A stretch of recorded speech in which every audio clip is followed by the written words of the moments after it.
This is the Troutbitten podcast. Troutbitten. Troutbitten? Troutbitten. Troutbitten. Troutbitten? Yeah, Troutbitten. Troutbitten. It's about trout. Wild trout. This is Troutbitten.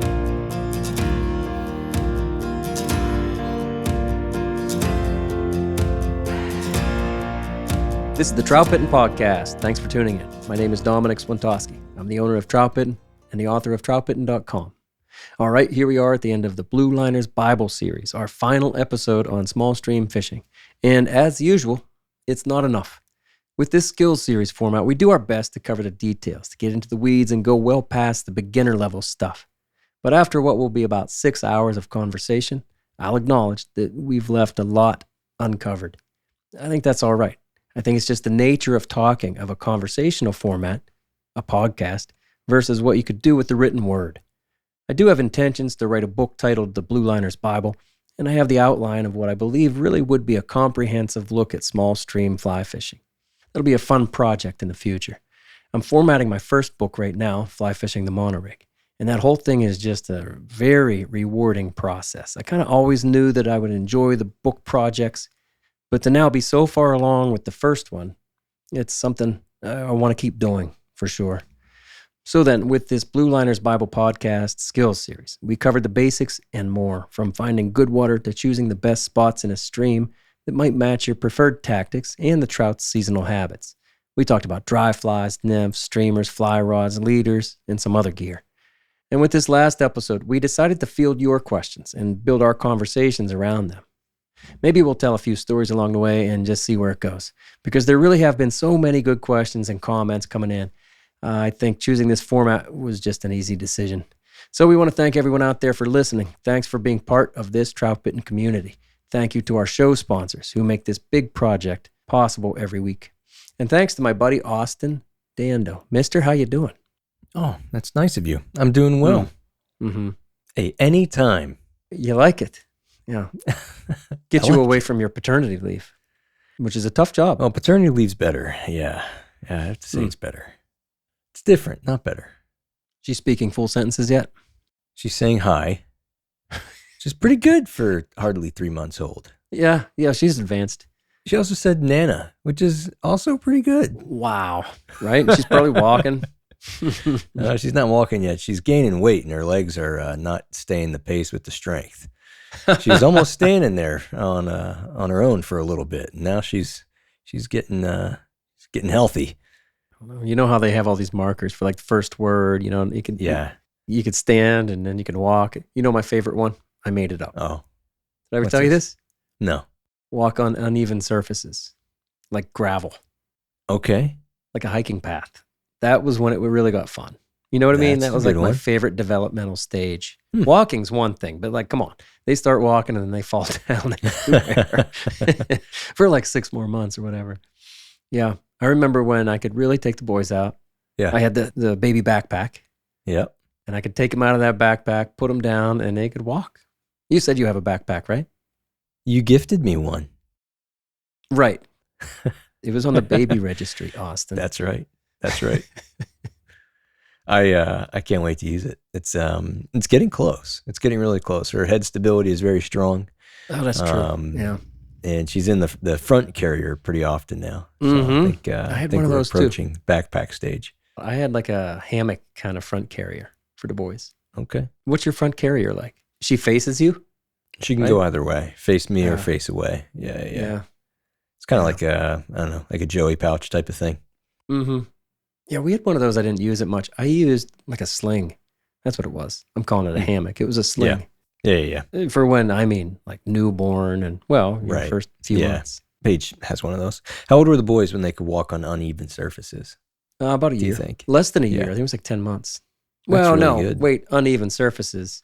Yeah. I don't know. I'm sure Becky could tell you. Probably like 12, 14 months. But they were walking pretty early. They were awesome. potty trained really early. Because I was like, that's enough of this. I mean it. I like it. And they're catching big fish really early. You know, Yeah. You're still struggling with that. Mm-hmm. I'm working up to it. You are, especially on the smaller waters. We've got a couple questions about that or comments about that. Oh, good. Yeah, I know. You ready to dig into this? You like this format? Yeah, questions and stories. I love it. Pretty open-ended. So jump in. This one's from Fred Kerr in Leadville, Colorado. He says, shout out to you guys for the great content and making me think about why I do things the way I do. Quick question. When I streamer fish larger streams, I typically work downstream. Do you guys fish downstream on these smaller streams when you're streamer fishing only, and why? And then he says, go Steelers. It is so close. football season. So close, Fred. Colorado, Steelers fan. Yeah. Right? They're everywhere. It's the real America's team, not the Cowboys. Oh, yeah, that's fine.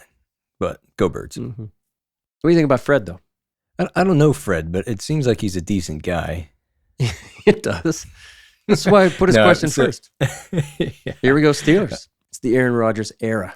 Stairway to 7 starts now. Right, Matt? Right, Matt Grobe? He hears us. We're moving on. We're moving on. Thanks a lot, Fred. Next question. You got to answer it. Okay. So Fred's typically working downstream on larger streams. How about on smaller streams? One, we typically work upstream, regardless when we're streamer fishing. We'll fish downstream, kind of covering water, going back through an area for a second time. But typically around here in Pennsylvania, on what we consider our larger streams, we're still working upstream with streamers. And for me personally, I am also doing that on small streams. And one of the greatest reasons I am fishing upstream is for many of the conditions which we've previously mentioned in this series is the fact that we've got some wary trout. And sometimes we've got some difficult conditions. And I'm looking to conceal my presence as much as I can. Right. And by fishing upstream, I have a better chance at doing that. Totally agree with all of that, except you said that you think most people fish upstream, even like around here. I don't agree. No, with that's not what I streamers. said. Okay. I said we. When you said You and we, I. it sounded to me like this region, these people who live here, Okay. these Pennsylvanians.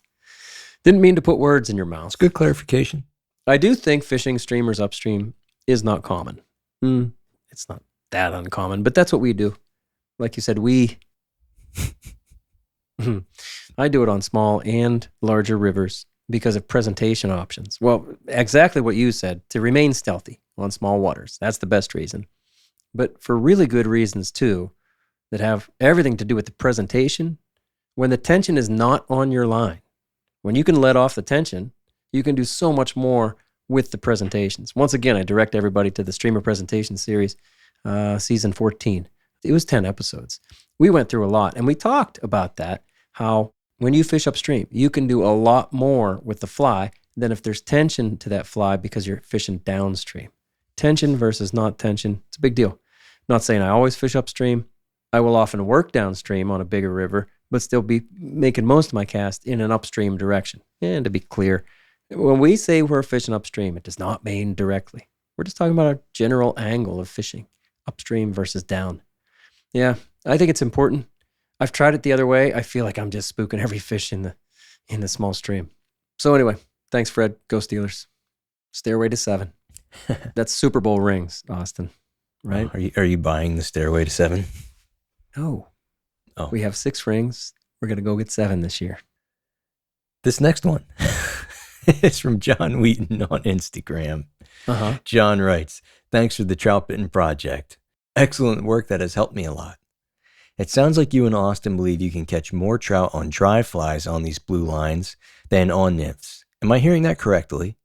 If so, why do you think that's different than on larger rivers? So I do think I can catch more fish with dry fly on small streams. That also includes the 5 and 6 inchers, though. You know what I'm saying? Well, yeah, you're an expert on those. I learned by fishing around you right away. You were like, hey, you catch those size of fish, but let me show you what else is in there. It's seasonal too. And obviously that matters. No, John, I don't feel that way in the winter. Yeah, I think obviously we did speak quite a bit about our affinity for dry flies on small streams. Mm-hmm. And yes, the quantity of fish can be had, but I also think about just the experience we're after often when we're out there. And it's, to me, and I think to you too, Dom, it's just the enjoyment we get out of catching fish on dry flies in those environments. So naturally, like that's what I want to do. And thankfully, those fish are usually pretty responsive, especially, again, some of our freestone streams where sometimes it's not super fertile. In those warmer months, when those fish have a chance to get some food on the surface, they might be pretty eager to do that. And we take advantage of it when we can. That's not necessarily the same in maybe our limestoners, where there's an abundance of food all the time and they're not necessarily strapped for calories. So it's just something different we get to do. Now, there are situations where you're going to catch the most on dries, but if you committed a day of nymphing, you could probably do pretty darn well, just as good sometimes, especially in the colder seasons, as you mentioned. For sure, if you can get close enough to get great nymph drifts at them as well, right? Yeah. Another thing that keeps me fishing dry flies on small waters is because I can cast dry flies further than nymphs. Not necessarily further than streamers, but more accurately than streamers. If you're throwing weight around, Sure. you're going to sacrifice a little bit of accuracy. And we're talking about the kind of accuracy that lets you tuck a dry fly in under a limb that's hanging just 1 foot off of the water, that kind of stuff. So you can get more distance and therefore cover more water efficiently on these small waters. And a lot of times that's really important. Now, early in your answer, Austin, you brought up the enjoyment factor. I find a lot of people these days getting in touch, they're really focused on numbers. They're focused on how many fish they catch and what will catch me more fish. Should I do it this way or that way, regardless of whether it's small streams, large streams. And even if you get down into the nymphing tactics of fishing regular-sized rivers, they want to know what's going to catch me more fish. Is it this or that? And that's fair. I think we invite that because of the way we get real technical about things.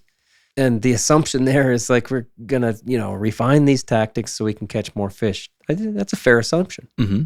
But, well, it's not the only thing. And I guess I've always been like this. There's always part of me that wants to fish the way I want to fish. When I started fishing a fly rod in my late teens, I knew that I could do other things with the fly rod, but the reason I converted over or was trying this out was so I could fish dries. So even then I knew maybe I could catch fish different ways or maybe more fish on this fly rod, but I already got my spin rod tactics and I'm going to learn to fish dry flies here. Like you said, it's the enjoyment.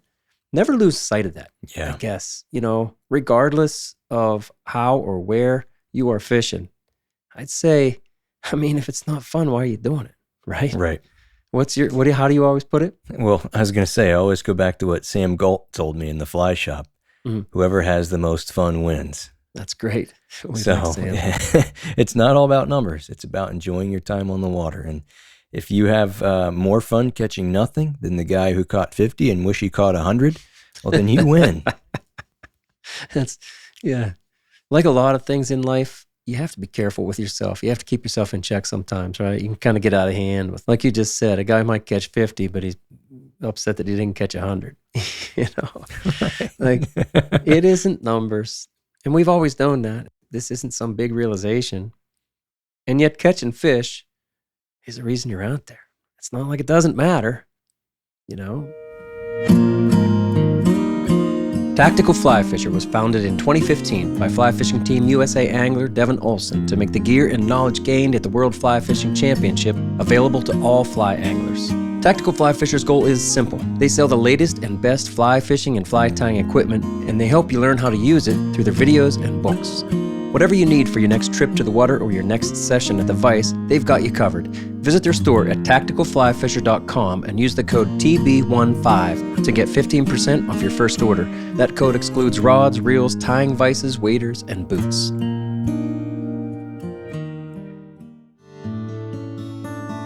Since 2010, Smith Creek has designed innovative guide tough gear for serious anglers. Introducing the new Fly View Chest Pack System, Smith Creek's most advanced accessory yet.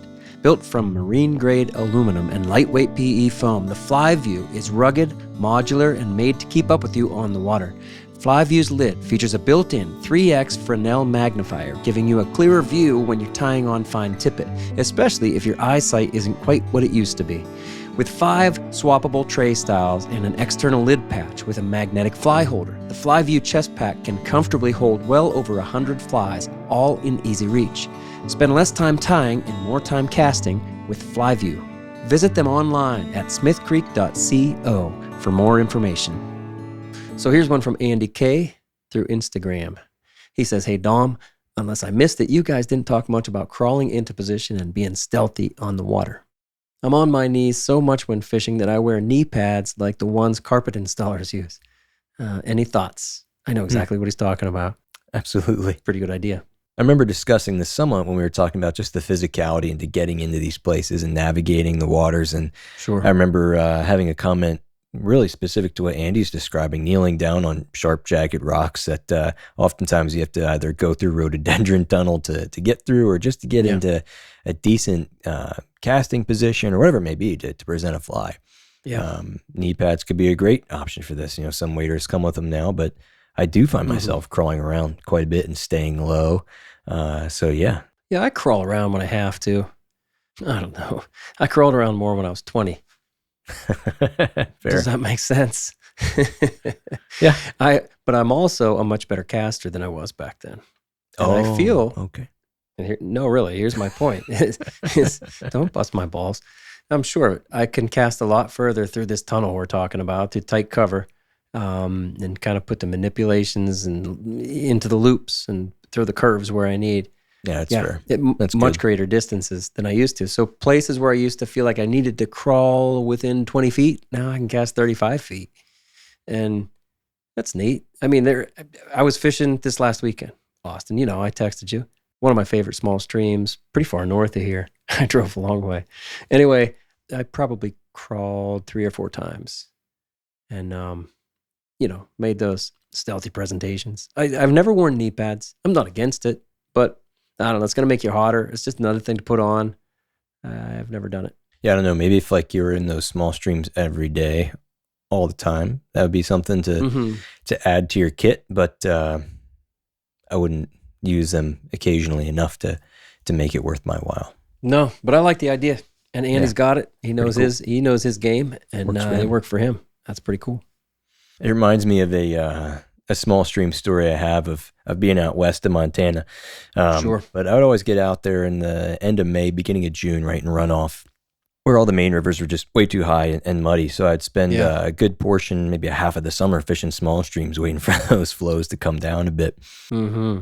There's one in particular I came to frequent that, I'd go to fish it, and if the sun was up and it was the middle of the day, it's like there'd be no fish in sight. And we've kind of talked about some listeners' questions and maybe some scenarios where out west where these streams are wide open. I mean, there's no tree cover. There's just the grass along the banks. And that's the only thing offering maybe some bank shade. But other than that, it's just the bank and whatever undercut may exist. Yeah. And I found that if I arrived at this certain time of day and I worked upstream, it's like there was literally almost no fish in the heart of the river. They're all tucked into the bank or under the bank. And one morning I got there early enough and I was fishing a dry dropper setup. And I cast it against this bank and I saw a pretty good sized brown trout come up and eat it, 18 or bigger. Hey now. Ate the fly, went back down, I broke it off. Okay, one fish located like we talked about. Now I got an address. I go back again. You got to make sure it's in very early morning. Okay, cast in there. Nothing. Go back again. Cast in there. Nothing.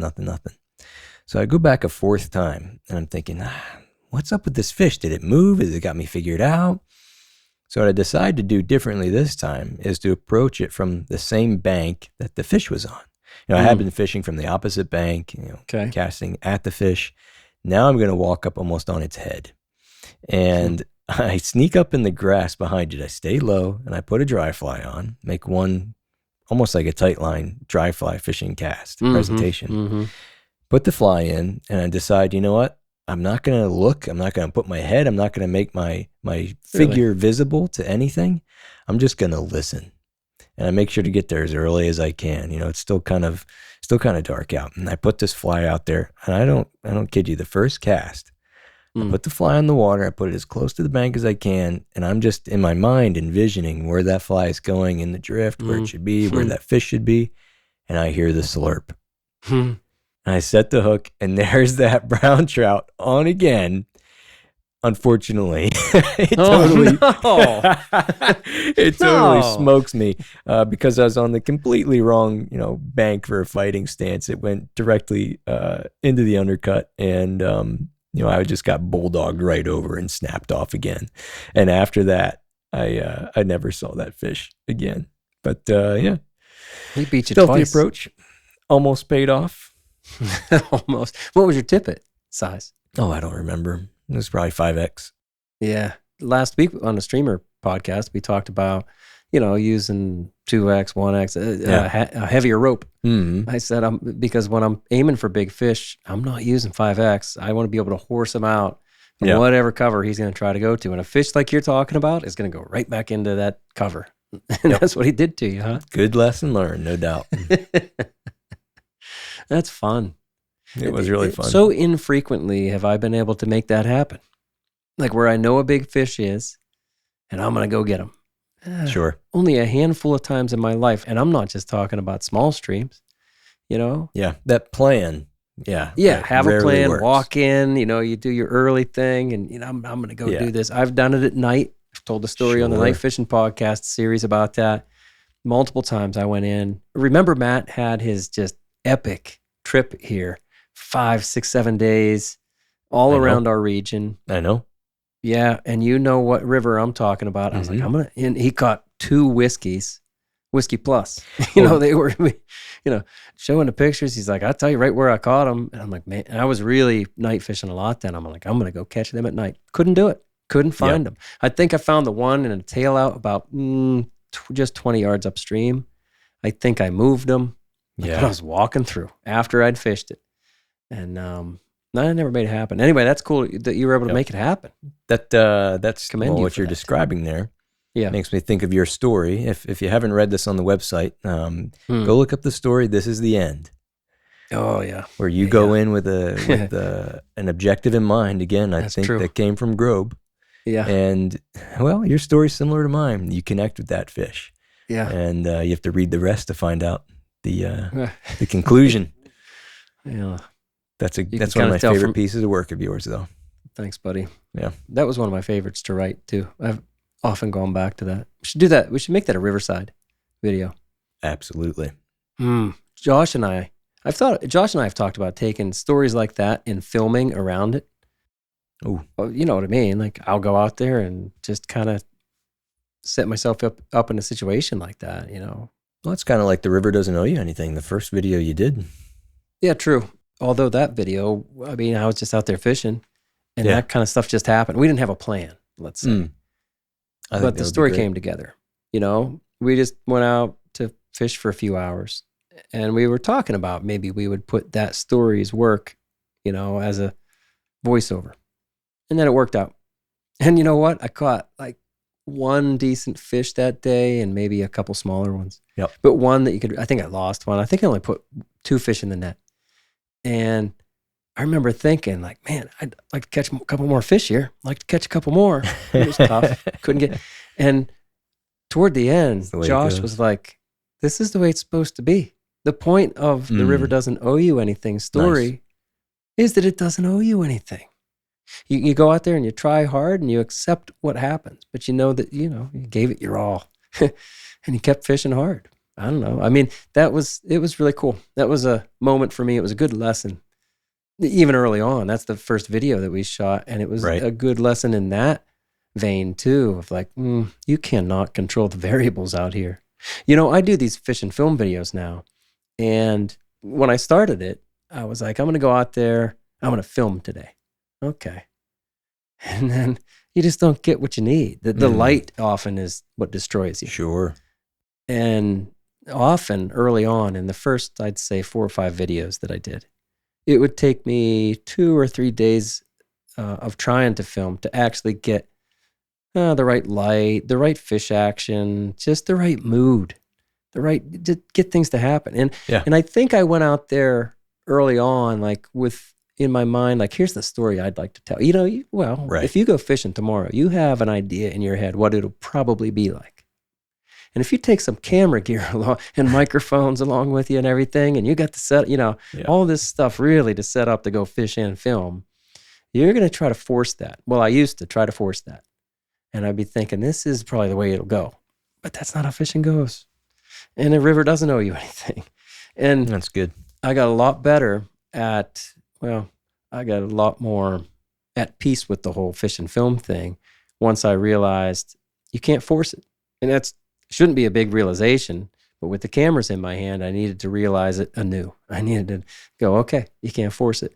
It's got like a pressure to perform yeah. that you put on yourself that, and I think your videos now are more natural because of that. Well, thanks. Yeah. It's whatever the river gave you that day. And Yeah. regardless, you're going to talk about the tactics and what you're trying to do. If it does work, that's great. If not, you're going to talk about that too.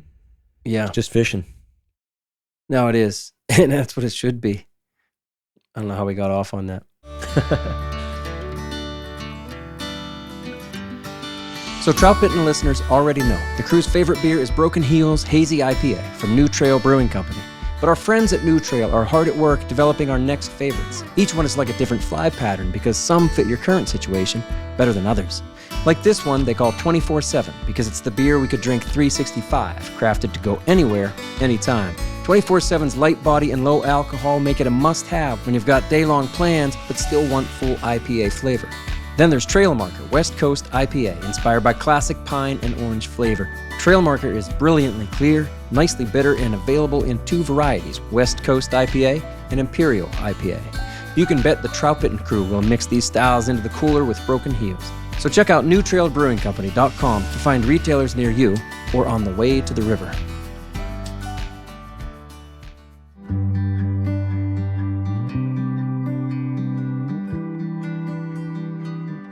Since 2006, Yeti has been building products for anglers who fish hard and share an addiction for the woods and the water. Yeti changed the industry with their legendary coolers by featuring rugged but simple designs built to last for generations and stand up to whatever Mother Nature might bring. Yeti now takes that same functional and elegant design to everything in their lineup, from soft coolers to drinkware bags and more. Introducing the Easy Access Ranchero Backpack. It's the latest to join Yeti's lineup of tough-as-nails bags, and it's another part of my fishing gear that keeps me organized and ready on the water. The Ranchero backpack features a cutting-edge rip-zip opening, so you can quickly tear the bag open to see the gear you need in just seconds. With smart internal organization, there's no more digging through your backpack for tippet spools or fly boxes.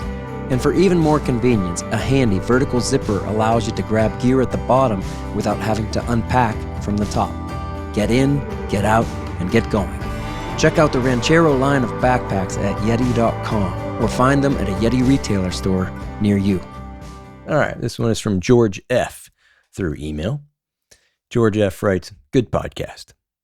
I'm all for getting technical in my other kinds of fishing, but for small streams, I don't care much if I catch fish. I just want to cast my hand-me-down cane rod and an Adams dry fly. Yeah. That kind of simplicity is the right match for me."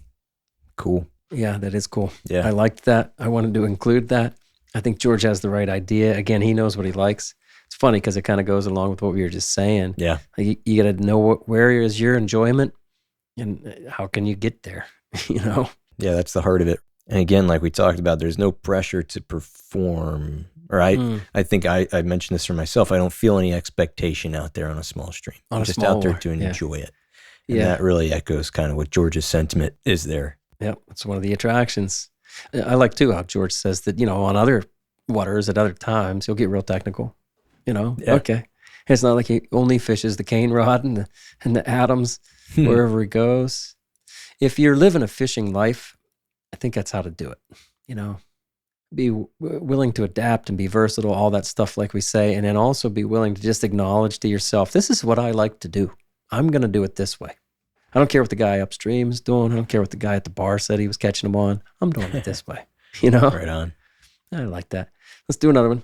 This one's from Charlotte Hallis, who wrote in through email.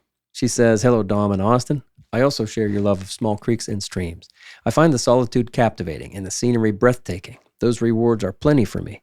Last episode, you mentioned large trout as a rarity. Not so fast! ! My friends and I have landed at least 10 trout over 20 inches this summer alone. Often, we sight fish for them. They've all been caught on dry flies." Then she says nice things about Troutbitten and signs off. Very nice. Does it mention where Charlotte is from? I'm keeping that to myself.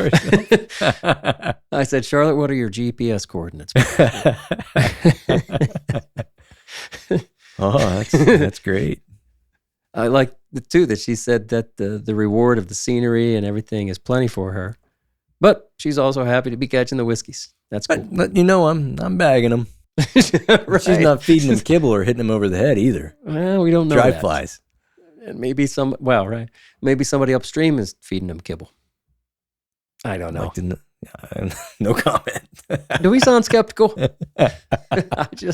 There aren't many places like that in the world.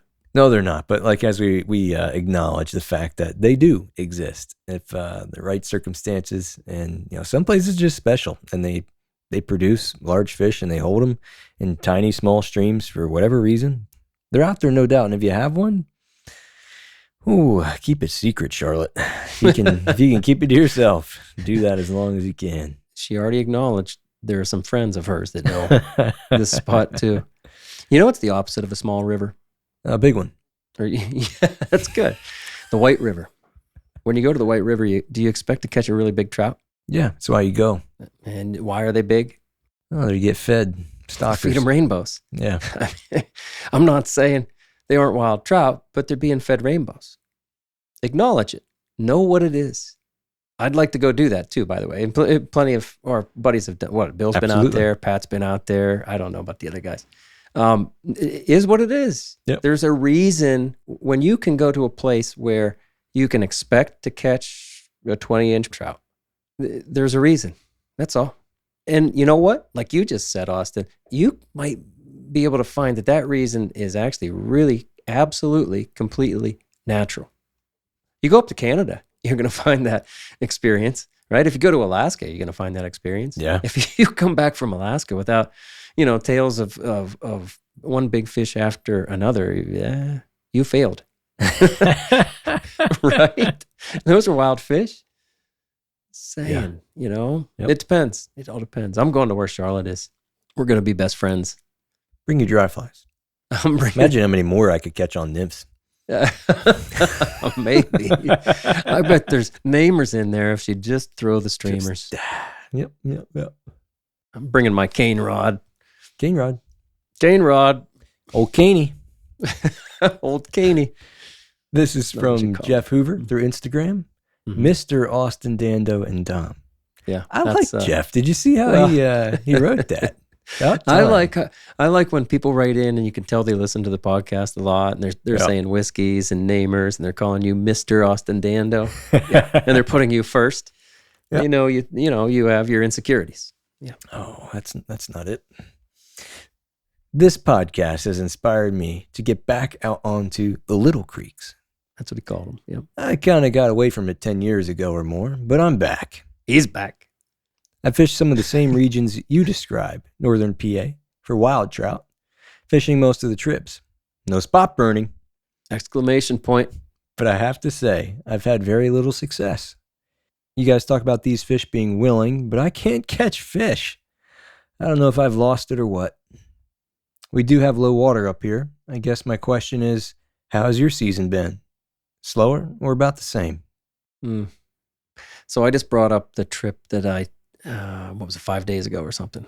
And I texted Austin about it. And I couldn't catch fish. I mean, I traveled, an hour and 45 minutes probably one way. And it's one of my favorite places to go. I actually hit 2 streams because the first one was so slow. I will say, I'm going to give you some excuses. I probably caught 7 fish, right, in a pretty full day of fishing. Yeah, a small stream. Oh man, I should have done a lot better than that.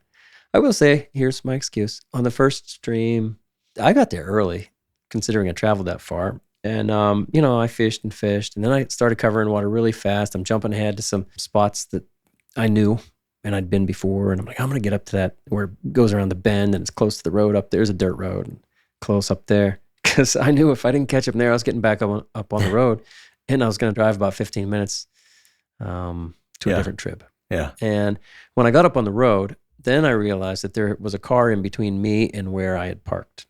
Understand? Mm-hmm. So I'm assuming, and it looked like a fisherman's car. I'm assuming, at least I'm telling myself, that I'd been following somebody the whole time.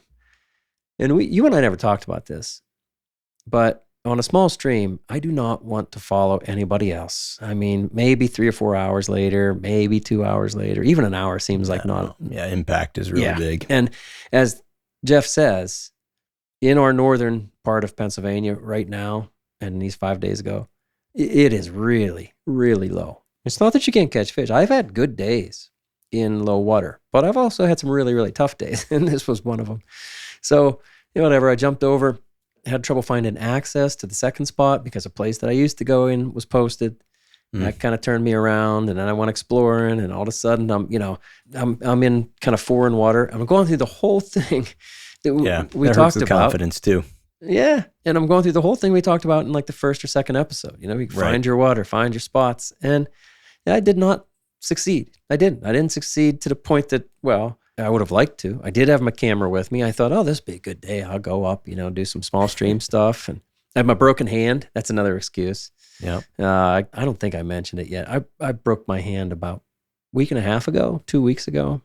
Yeah. Anyway, so I'm trying to fish in this brace cast thing. And it's not the easiest. And even like 5 days ago, it was getting really uncomfortable to be trying to cast. It was starting to hurt. That's my excuses. You must not be good enough at that fancy casting you're talking about. No, seriously. That wasn't the thing. I can't really blame it on the casting, though. Oh, yeah, I can't blame it on that. No. Plenty good at casting. No, I'm saying that with my brace on, I was good enough to work to my normal. I didn't walk away saying, oh, well, I couldn't cast accurately enough. I was accurate enough, often enough. I couldn't get them going. That's the way it is sometimes, Jeff. Yeah. I haven't been up in northern PA this summer. Mm-hmm. So you've been more local on your trips. Yeah, central PA. So, well, around here I've done a lot better. Usually, I was gonna say it's been pretty consistent around me. The last couple of weeks I've switched to night fishing, which is again really nice when the water's a little bit lower. Mm-hmm. So it could be tougher in the last couple of weeks than I realized. But overall it's been a good summer for small stream fishing around here. Yeah. That's a good point about the low water and going to night.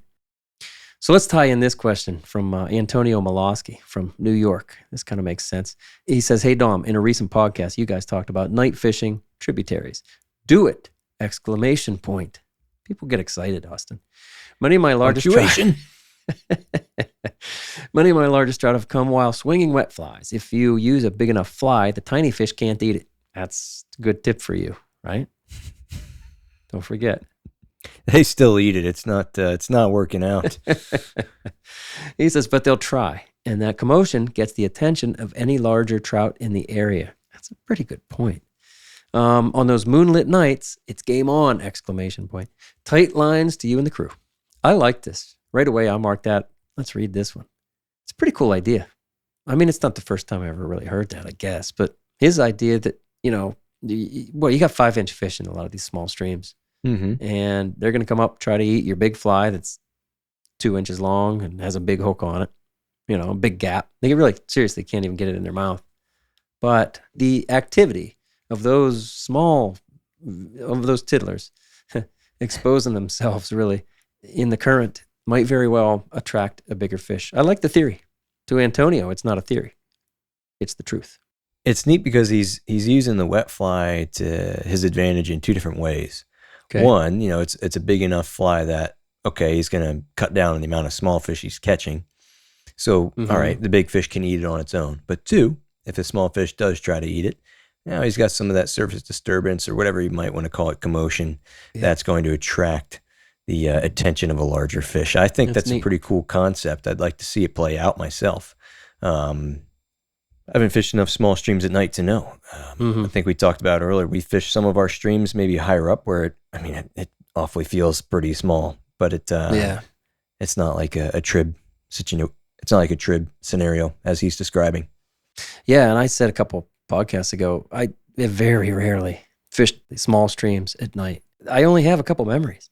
I've had intentions to do it on other camping trips, and you're staying in a cabin or something like, oh, we should go out there and fish that. But when you don't know it and it's really, really tight, quarters. Yeah. That's not much fun to me. It doesn't even seem appealing.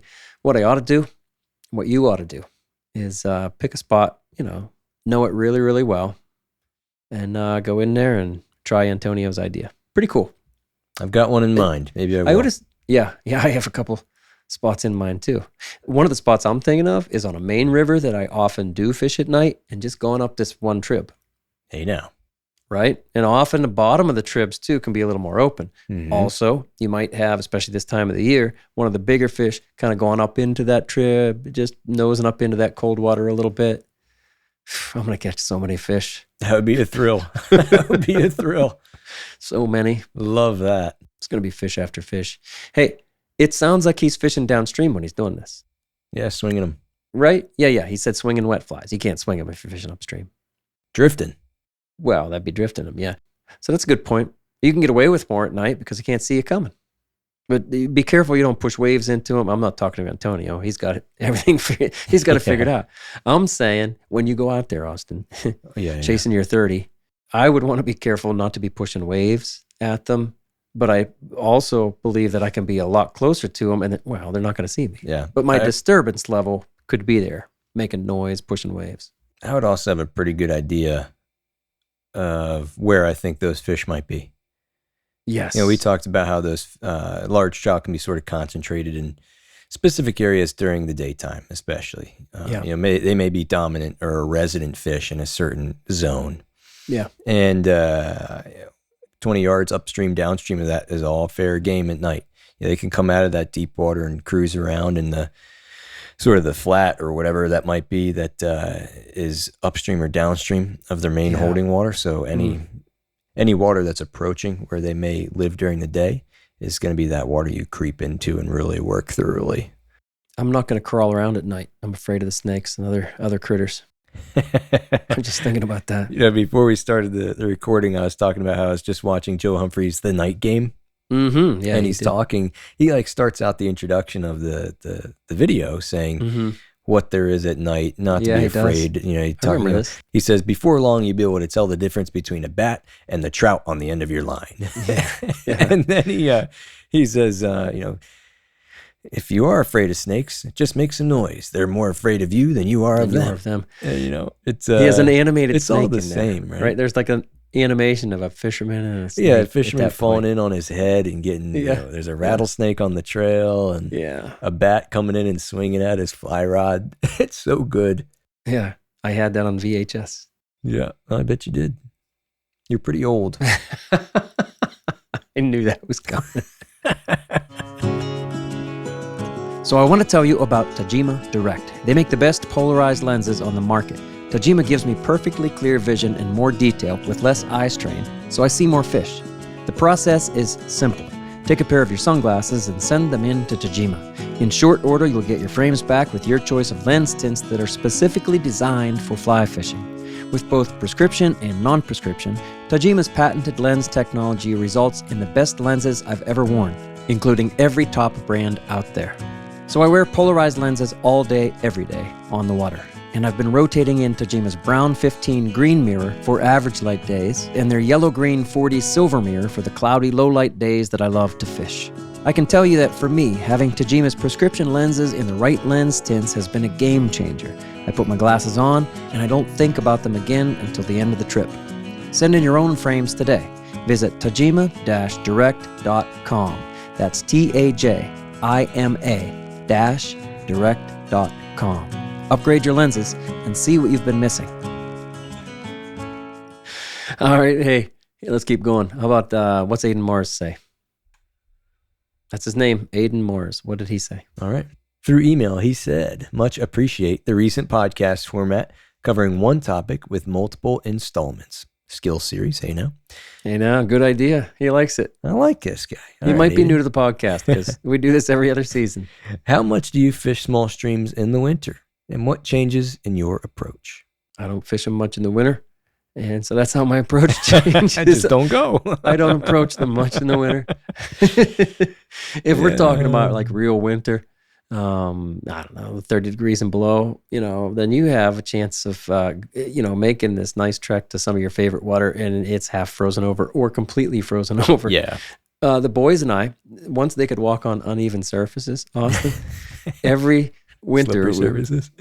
every winter, we would go to, Mhm. and Becky came with us a couple times, and that trib is completely frozen over, even though it goes into a limestone stream that stays open, Yeah. unfrozen. Yeah. This stays flowing all winter long.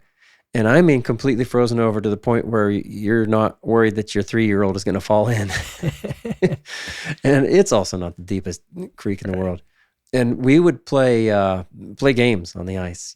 It was kind of neat. Played like shuffleboard on the ice. And what do you Yeah. call that? Well, I remember Curling. It's like we're curling. I with used to get logs and pictures stuff. from you 10 years ago of you guys doing that. Now, Yeah, you remember that? Now Joey's driving. Yeah, that's true. It's crazy. No, that's so cool.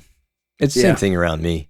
If we have a good, true winter, Yeah. those streams just get locked up. And, it might take until January or, start of February for it to really happen. But, Okay. January, February, beginning of March, those things can just be frozen. And I drive over them, looking at them, waiting for them to open back up. So what are the trout doing when it's 6 inches, 8 inches of ice at the top? There's some flow underneath. I mean, we've broken through. We used to toss the biggest rocks we could find into some of those holes, and eventually you'd break the ice. And there's water under there. Of course, that's where the trout are. But are they eating anything, you think? I have no idea. I mean, I don't either. maybe to approach it from a scientific angle, I don't have a good answer, but I have to think their metabolism slows down significantly to just be able to hold, not burn much energy, eat the little thing here and there that comes by, and just get through it. Yeah, I think it's like a hibernation state almost. Yeah. Where, like you say, it's That would be my guess. just waiting things out. Yeah. In that case, a lot of times the bottom, the riverbed is also frozen. You ever seen that? Not so much. The water freezes on the riverbed. It's super slushy, at least. And then there is some flow in the middle, and then the top is completely frozen over. Interesting. Yeah, I haven't seen the bottom freeze. Mm-hmm. I drove into one time and had the intentions of fishing it. It's one of our limestoners, and with that being a limestoner, I was just sure that I'd be able to fish it. But it was January 20th or something, and we had like 2 weeks of single digits of air temperatures in the single digits. Didn't even think twice about it. I was like, I'm going to go fish. Water's always flowing. I got there, and 80 feet wide there, maybe? Sure. Yeah. And there might have been 20 feet in the middle. It was, I guess you'd call it open. And then all this shelf ice. Yeah. Yeah. It's just brutal. Yeah. So I was like, what happens? I wonder if I went upstream. And so I drove a little bit more. It was gorgeous out there. So I spent a couple hours goofing around, and I did find some water that I could fish. And as soon as I put my nymph in there, an ice ball formed around it. Like in 2, 3, maybe 4 casts, I had I want to say almost a golf ball size of ice around the nymph. I remember I kind of chewed that off, and then I'm like, I'm going to try again. Nope. Do that a couple times, and you cannot fish. This ain't going to work. Nah. I don't know if you remember this, but coming back to a spring semester when I was at school, one of the first Saturdays down at Bar Blue during one of your set breaks, I was talking to you about, where should I go fish in the morning? I want to get out there. I want to be isolated. I don't know. I don't have much of a plan. And you suggested that same spot. And it was also being the start of spring semester, beginning of January. And it was a true winter. Good and luck driving. I was walking down, or I drove in there in the snow and ice, got in, and just by chance, there were some other guys walking out when I was coming in. They said, don't even bother. It's all frozen over. Just go back. And I said, nah, I'm going in. What do you guys know? And I got down there, and the entire thing, except maybe a couple feet in the middle, was open. Yeah. Same thing. Spent the afternoon. Well, I don't know. I probably tried for 30 minutes till I decided, well, this is impossible. Yeah. Getting the ice chain. And then I decided, well, I got nowhere better to be. So I just took a seat and I made a fire and I hung out along the stream a while, and then I went home. Love it. I'm surprised you got back in there. It was, not, it was not, it was not good conditions. They don't What were you maintain that driving? road. Oh, that was when I had the old CRV 99. That's not 4-wheel. That's not all-wheel drive, is it? I believe it was. That thing would go Oh, was anywhere. it? I had a Nissan NX that was just front wheel drive, and I could go anywhere. And it was like a little snowmobile. Just skate along the surface. Yeah, I mean, I needed the clearance, but whatever. I went all over the place in a car that you're not supposed to do that kind of stuff It's all with. about the adventure. Yeah, a little bit of it fear, was. It's good. Yeah, that was my first car, and I fished out of it a lot. And I put 220-some thousand miles on that thing. Love it. Yeah, pretty cool. So Aiden, I don't know, man. We're not fishing small streams when they get that cold. Put it that way. Okay, this one's from Mandrill in Washington State. Mm-hmm. I never heard that name before. No, it's cool. Maybe a nickname, maybe not. I don't know. Anyway, Manny? lots of people don't give me their full names. Yeah, I wouldn't either. I think you guys do a nice job with these blue lining podcasts. Thanks. But I would Manny. recommend highlighting the inherent dangers of hiking far and spending all day on slippery rocks, perhaps around rattlesnakes, and other dangers without the convenience of nearby medical help. I'm not suggesting that your listeners shouldn't go fishing, but I believe it would be responsible to highlight the risks and what to do about it. All right. We went through this before. And I included this because I bet I've gotten a half dozen just within the last 2 weeks comments suggesting the same thing. You should do a safety episode. And I looked up some articles. I Googled it. I found over half of the small stream articles about small stream fishing would have this section on safety in there. It's almost like, oh, this is a dangerous thing, so we're going to tell you got to be safe. I said it before. It's not Troutbitten's job to tell you how to be safe out there. It's just risk tolerance, right? Whatever you think is going to keep you safe. Mandrill says that he's not telling anybody not to go fishing, but I think he kind of is. I'm not going to suggest people don't go small stream fishing. Well, I'm sure he would say he's just saying we should tell people to be careful. So everybody be careful. Yeah.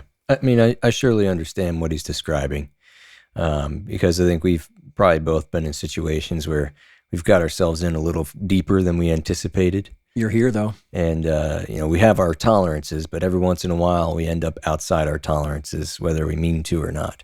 So, yeah, having good backup plans, making sure people know where you are, all that kind of common sense safety approach should always be in the front of your mind when you go out to some of these places.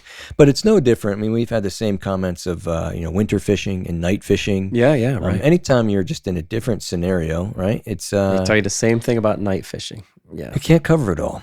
And you know what? If something happens outside of what we suggested, that's not going to fall on us either. So that's right. That's a good point. Troutbitten guys never told me I should do that. Yeah. I said risk tolerance. I remember I had a Nissan pickup, hard body. It was like an 89 or 1990 pickup. No extend cab or anything like that. Bought it for like $4,000. The tachometer didn't work. It didn't have a accurate account of mileage, Love it. Cool little work truck. It was my first vehicle that had any kind of real clearance like that. And I was like, I got a 4-wheel drive. I'm taking this thing around. So I did a lot. And I explored some small streams quite a bit in places that little red car, that little Nissan NX would not take me. Yeah, this was my second vehicle.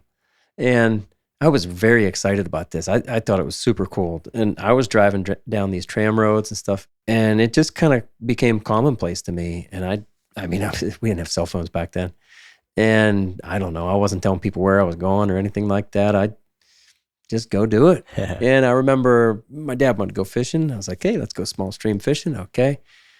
And he's in the passenger seat. I start down this trail. And he's like, whoa, where are we going? What are we doing? And my point is Dad's risk tolerance was just different than mine. He's like, what if we get a flat tire on here? Like, you cannot change a tire here. I'm like, well, we probably won't get a flat tire. Right. He's like, well, what if somebody's coming up this as we're going down? And isn't there something where you're supposed to go down a trail like that on the hour and back up on the half hour? Yeah, they have things like that for snowmobilers and yeah. Well, there was no signs or anything that told you all this. And I'd been down there a half dozen times by now, and I'd never seen anybody or hardly even a sign of anybody. I was just like, well, we're probably not going to meet anybody. But he's like, boy, you would not want to back up here. Or what if one of your leaf springs break? I'm like, well, and that's not really like Dad. I don't want to give that impression like my dad can't handle risk. But in this case, and maybe just because he wasn't driving too, he was uncomfortable. Anyway, we went down there, caught a pile of fish. Every time I went down there, it was good fishing. So the vehicle, again, was like an 89 or a 90, but this was an old vehicle by the time I bought it. So this was like early 2000s. I had my Border Collie, Bob Dylan, that black and white Border Collie. It's a great So name. Dad and I had a good time fishing down there. And when we came back up, he's still nervous because it was after dark when we're coming back up. And then I remember years later, I had an Xterra. And the Xterra was nearing the end of its life. I no longer trusted that I could take it down there. I did have some suspension issues. I had replaced one of the leaf springs and things like that. I was like, I'm not going to take this vehicle down there. So I walked, and maybe one other time I'd walked. Now, here's the thing. My dog had already had some health problems. He tore his ACL. We had surgery. It didn't really fix it great. He had Lyme disease. He recovered from that, but then he had allergies to many different things. And he used to be my small stream fishing buddy, just fishing buddy. But he loved the small streams, and he had been down there many times. He'd never walked it.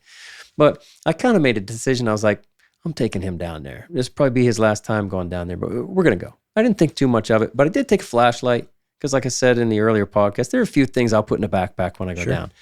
I had some stuff to eat, took a flashlight. Anyway, it was pretty good, like it always was down there. And Dylan was getting pretty slow, just in walking the flat ground, down in the valley. And I'm thinking, like, man, we got to get back up there. It's probably 7 o'clock. It's summer night, and 7:30 or something. It would get dark at 9 or 9:30. And I'm like, we gotta get up. I'm thinking it's gonna take him a while. So we started up and maybe just went 200-300 yards up the trail. Oh, and so I wasn't taking that driving trail back up. I'm just trying to go up the mountain, pick your way up the mountain. And 200 or 300 yards up, he just wasn't going to go anymore. I mean, his legs were giving out. Yeah. He was over 10 years old, probably 11. Sure. Just getting tired. Like and remember the health issues I said he had. So I'm like, okay, I guess I'll carry him. And then I realized right away after trying that, I can't carry. I thought about leaving my fly rod then and maybe coming back for it some other day. I could not find a way to get him up there. He's probably a 50-pound dog. And I was like, this isn't going to work. So I went back down to the valley and walked beside the stream. And I had a map. I had a map. Okay. I didn't have it with me. Yeah. But I knew that I thought that I knew that if I followed the stream up, then there was going to be this kind of half-ass tram road that would be like a switchback, and it would go up and do a couple turns and here and there, and I should be back up onto the ridge. That's what ended up happening, but I wasn't back to the car till like 12:30. So you're working your way back upstream. Yeah, going upstream. Man. Now that trail leads you right to almost the mouth of the stream, right? And so yeah, I went about 2 miles upstream, I bet you, before we even started. I found that little switchback, and boy, it wasn't much. And if it had been dark by the time that I got to that switchback, I probably wouldn't have found it, even with a flashlight. So anyway, got on that trail, and I got a little bit of confidence. I'm like, we'll be all right. And because it wasn't super steep and rocky and everything, it was a more gradual incline, the dog could do it. But man, it took all the water that I had and the snacks and whatever, and I had my flashlight. But the truth is, it was a very moonlit night. I mean, I wasn't in danger, but... Yeah. Well, and this was before I really started night fishing too. So I wasn't all that comfortable in the dark woods, even when I would turn my flashlight on. Sure. But I'm telling you, it was moonlit. And you know what? I have a story that I remember. It was the last time that I fished like that with Dylan. I never, put him in that situation again. Yeah. And honestly, we didn't have many fishing trips after that at all. But it's a memory, man. It's a good memory. Not all, let's say, I don't even want to say dangerous, but not all situations like that are even bad. You get out of the situation, you're like, all right, okay. I know, right? I just, I did something independently there and got myself back to the truck. I was going to say, I don't know about you, but anytime I've been in a scenario where it's that forced, uncomfortable situation where either you get yourself out or you don't get out. Yeah. Like something changes in you in you learn each one of those yourself. experiences, right? Like you become a little bit more alive. And I don't know, there's depth to that. There's value in that. Right. Yeah. Right. And if I'd have had a satellite phone or something. Right. I don't know. It's just, it's a natural way of living. A little bit, it's like, you're tasting life a little bit more than you normally do. Tasting life. I like it. It's good. So risk tolerance. Yeah. Well, I don't have one maybe as extreme, but I hinted at this earlier in this season where this past spring I was out exploring some streams. Well, when you gave me, what sickness do we have? Oh, we had the flu real bad. I don't know. No, when you Trevor gave me, knows what strain of flu it was. No, What? you gave me. So when you gave me pneumonia, when I came to your Christmas party, and over Christmas, and by the time I got back home, the doctor suggested, you know what, if you're feeling good enough, you can go out on a walk once in a while. So I started doing that. Like, I'm going fishing on my walk. So I went, yeah. So I told my wife that I was going out to take a walk, and I just so happened to bring the fly rod along. And I told her I was going walking in one place, and I did. And then I just decided, you know what? Since I have the rod, I'm just going to drive about 10 minutes down the road further and see if this stream is open yet. You know? Yeah. So I get in from there. ice? Yeah, I get in there, and it's sort of open, and I've never fished it before. Whatever. I go make a few casts. Yeah. I go cast enough to call it fishing. I get back to the car and, there's no service. Again, I mentioned that before. Anytime I leave 10 minutes from my house, there's no service. So I go to turn around in this small dirt road. And I'm backing up, looking in the mirrors. Okay, everything looks clear. All of a sudden, the back half of my car just falls into a hole. And I mean, falls in like the frame hit the side of the gravel, and it's just one of those moments. Again, you're just, oh no, and nobody's gonna come get me. There's no one to call. Yeah, I got to figure this out. My wife's gonna be so mad at me. I can't just wait around and hope something fixes it for me, right? No, and I can't tell my wife where it is. Now it's in the evening because I went for this walk. It's dark. And she's going to have no idea where to go look for me because I'm not where I told her I was going to be. So I turn the car off, put my flashers on, and I just start running down the road towards the main road. Jogging. It's a pretty good pace. I'd consider it running. Okay. I'm running. I got to figure this out before my wife knows I'm missing. Yeah, well. So I get out to the main road, and I'm just going to try to flag. Well, actually, before I do that, there's some cabins nearby. Okay, these cabins normally don't have people in them, but one had a light on. So I ran across the busy main road over to the cabin, knocking on all these doors, places where I'd normally be pretty nervous to approach. Yeah, now I have no reason to be cautious. Nobody's home. Okay, back over to the gravel road. Now I'm trying to wave down cars. They're flying by me. Are you serious? Yeah, nobody's stopping. They don't see you until the last second. It's dark. And, well, it just so happens that I've been in this situation once before. And I have told a story on a small stream where I was stranded. And here's another one. But when I got stranded once before, I decided, you know what? I'm going to wait till I think a pickup truck's coming. And I'm going to wait for them. And I think they might stop. So here I hear this big V6, V8 engine, whatever, coming down, and I can see it. It's a pickup, white big pickup. So I start waving my arms. Flies by me. Then just like the last time, throws on the brakes. There you go. Turns around, comes up, says, what's going on? What can I help you with? Describe the situation. Maybe, I don't know, 10 seconds into my story. You go, oh yeah, get in the truck, come on. Drives me back up to my car. And I'm thinking we're going to have to pull this thing out. And I'm asking him, do you have any tow straps? Blah, blah, blah. No, I don't have any of that. I'm like, man, you got the biggest truck imaginable and you don't have anything to pull me out with? Like this thing, dually, whatever. Yeah. So he gets out and he's looking at it and he's trying to brainstorm with me. And he goes, hold on here. I got an idea. And he goes into the back of his pickup and he pulls this huge spare tire out of the bed. And what happened is just my rear passenger side tire was off into the ditch. The other one was far enough onto the main road that it still had a little bit of traction. He says, maybe if we jam my tire underneath your tire, you can just drive out over on top of it. That's pretty good. I thought, that's a stretch, but okay. So he puts it down in there. He had his little son with him. He's probably only 10 years old. He's now out there helping his dad, watching me. I get back in the car. Sure enough, turn it on, put it in drive. I pull right out of the ditch. Just float right over top of his tire. Good idea. I get home. Yeah, it was a great idea. I get home and Paige didn't even know I had an event. I described it to her anyhow because she was pregnant. Yeah. Didn't make it better. So now every time we drive by that spot, I say, "You remember when I was stranded? That's where I was. So if I go missing, I could be in there." The moral of the story is take tow straps on every small stream trip. Absolutely. And if you have a winch, bring that too in case there's no kind stranger. That's right. Bring it all. I do keep tow straps in my 4Runner. Being If prepared anybody ever needs them. is responsible. Be prepared. Yep. I also have a battery, one of those batteries that you can jumpstart your car with. Yeah, I also did carry one of those.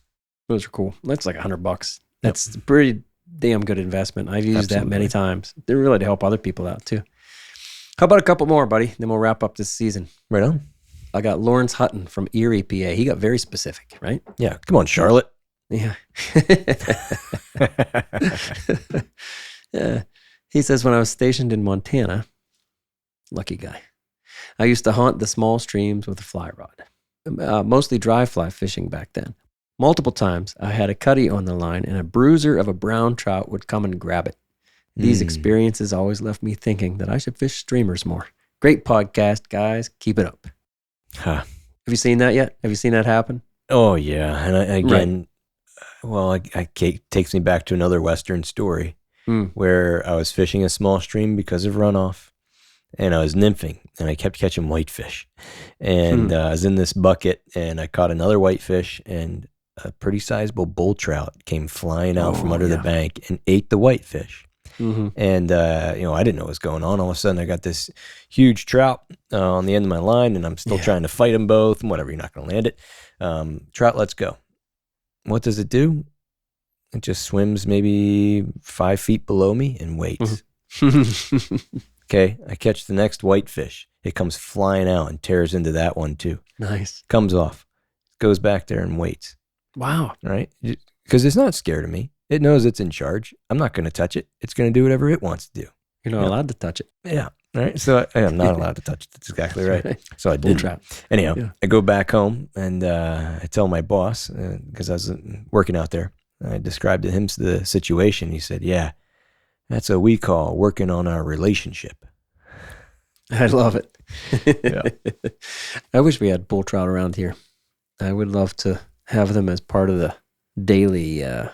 Oh my gosh. I think a good hosted trip would be a good for bull trout. British Columbia, something like that. Bull trout trip, or just a group trip or something like that. I've had that happen a number of times where I got a 5-inch, 6-inch brook trout on, and a big brown comes out and eats it. I'm gonna say half dozen times at least. Yeah. The last one I can think of, I was standing on the bank. I was not wading in the river, so it was real small stream. I never would have guessed that there was a trout that large in there. I don't know how he got enough food for him to be that big. I'm talking about 6 foot wide stream. Yeah. Right. And smaller sometimes. And that's why I was on the bank. And I saw the whole thing happen. I got my 5-inch trout on. I'm bringing him in real quick. And here he came and just came out of nowhere. There wasn't even that much cover in that river. It was like a ditch, man. Mm-hmm. Anyway, just whacked it. And he held on to that trout. And I remember thinking, well, I'm going to land this trout. Yeah. I'm going to catch him. Because he was holding on tight. And as soon as stream, you could potentially get in there and get it. Yeah. Yeah. Exactly. I didn't have a net with me back then. Oh, that's tough. Mm-hmm. So I remember thinking, well, I'm going to jump in this water, which would be like calf deep, and I'm going to lift the big trout up and put him on the bank. And as soon as my boots hit the water, that trout let go of my brook trout. And there wasn't much left of the brook trout. I mean, it was like just all mangled. It was dead. It was all mangled up and just scarred up. Its tissue was all ripped up. And of course, then I tied a streamer on. Yep. And tried to get him to come back. Uh-huh. You have to do that. He wouldn't eat it. Did you go back again on another day? No, I have never been back there. I know where I was. Really? But I've never been back. No, I've never been back there. That'd be a good one to go for at night. Yeah. It was just such an odd place that I was in. And yeah, there's just backstory to that whole thing. And it's not easy to get back there and everything. I've never been back. Sure. There's a few big ones. even in the places where Charlotte doesn't fish. Anything else, Austin? Yeah, before this episode started, I was just thinking about stories on small streams. Yeah. And a lot of them go back to maybe this common thread of like, a lot of my fishing foundations Yes. have been built on small streams. And these stories that I was just kind of jotting down as memories, a lot of them are like pretty early on in my fishing life. Like, for example, the first fish I ever caught on a fly I tied myself, I was in middle school with my dad on a small stream on a camping trip. And I can still see that fish and I can still see that fly. And Love it. I have these memories of watching my dad cast dry flies from waterfalls, catching little brookies. And even like my early years living in central Pennsylvania, coming up and I met Shane Adams at the fly shop almost immediately. And of course, now he's a longtime friend. And he gave me a recommendation of a small stream to go check out. And that day I drove up there and I checked it out. And I even called the shop on the way back home to talk to him, to tell him how it was. Just like the pivotal moments in my fishing life have often been around small streams. And I know it's the same for you. And it's just probably a reason why they're in there a little bit, why we love it so much. I don't know. They're easy to maybe look over, but don't underestimate the impact and the quality of fishing you can have and the lessons you can learn from some of these waters. I think it's a reason why you're still fishing too. I think small stream fishing Good point. sets a great base, Good point. foundation. You can learn a lot. You can learn everything you need to know on those small waters. And I think it teaches you not just good tactics and things like that, but that heart for exploration, that understanding of failure, that's going to happen. Yeah.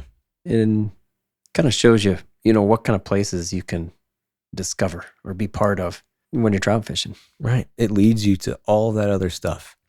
When you think about when you were a kid, right, going to your small streams, talking to Woody in your local fly shop. Yeah, exactly. Getting started, you talked about being in tears trying to figure this out. Mm-hmm.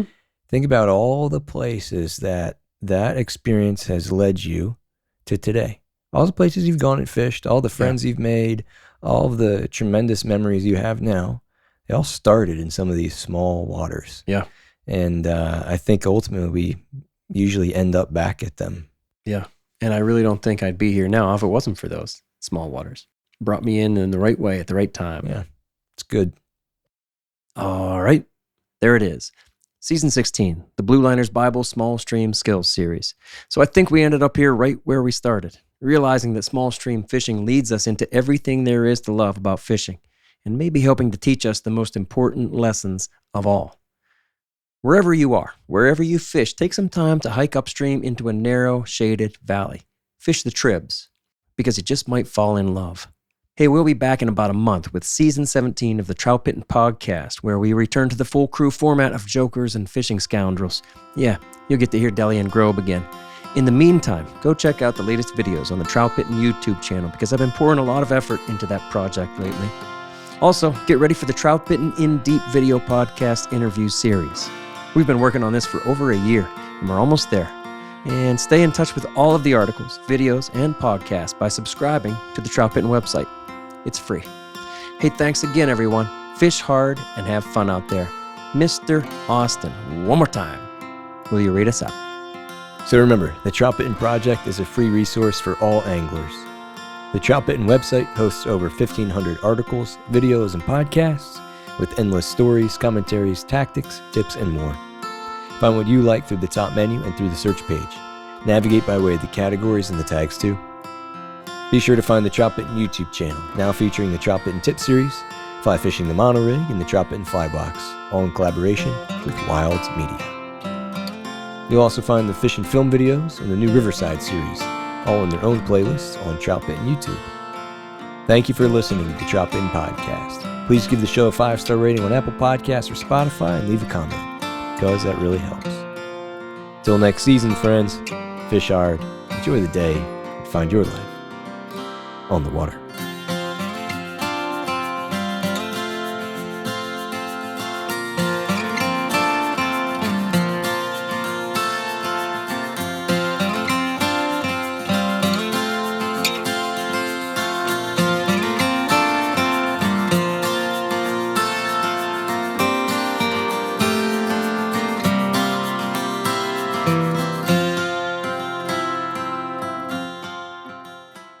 Thanks, Fred. Go Steelers.